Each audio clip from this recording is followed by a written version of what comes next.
ఈ బంధాలు బంధుత్వాలు అన్నీ ట్రాష్ అండి. డబ్బుంటేనే ఏ రిలేషన్ అయినా. నీ దగ్గర డబ్బు లేదని తెలిసిన మరుక్షణం నీ నీడ కూడా నిన్ను వదిలేసిపోతుంది. వెలుతురి లేని చోట నీడ ఎలా ఉంటుంది? కానీ ఎవడైతే ఈ చీకటిని గెలిచి బయటకు వస్తాడో వాడు చాలా పవర్ఫుల్గా ఉంటాడు. బర్నింగ్ డిజైర్తో ఎదుగుతాడు. అప్పుడు వస్తారు ఈ బంధువులందరూ చెరువు నిండితే వచ్చే కప్పల్లాగా. కానీ వచ్చిన వాడికి తెలుసు తను ఎలా ట్రీట్ చేశాడు, గెలిచిన వాడికి తెలుసు తనని ఎలా అవమానించారు. అలాంటప్పుడు ఆ రిలేషన్ ప్యూర్గా ఎలా ఉంటుందండి? అస్సలు ఉండదు. అయినా అప్పుడప్పుడు డబ్బు లేని తనకు కూడా మంచిదే లేండి. మన వాళ్ళెవరో పరాయి వాళ్ళు ఎవరో తెలుస్తుంది కదా.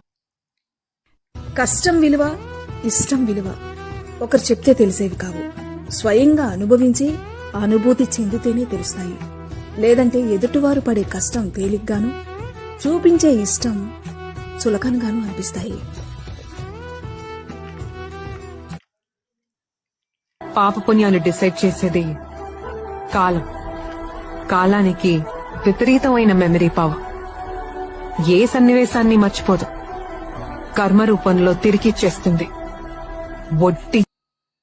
ఒక ఇద్దరు అబ్బాయిలు రోడ్డు పక్కనే ఉన్నటువంటి బెంచ్ మీద కూర్చుని ఉన్నారు. వచ్చే పోయే వాళ్ళు చూస్తూ ఉన్నారు. అప్పుడే ఒక అమ్మాయి బైక్ దిగసాగింది. అందులో ఒక అబ్బాయి, చూడరా పొద్దున ఒకటితో రాత్రి ఒకటితో తిరుగుతుంది అని అన్నారు.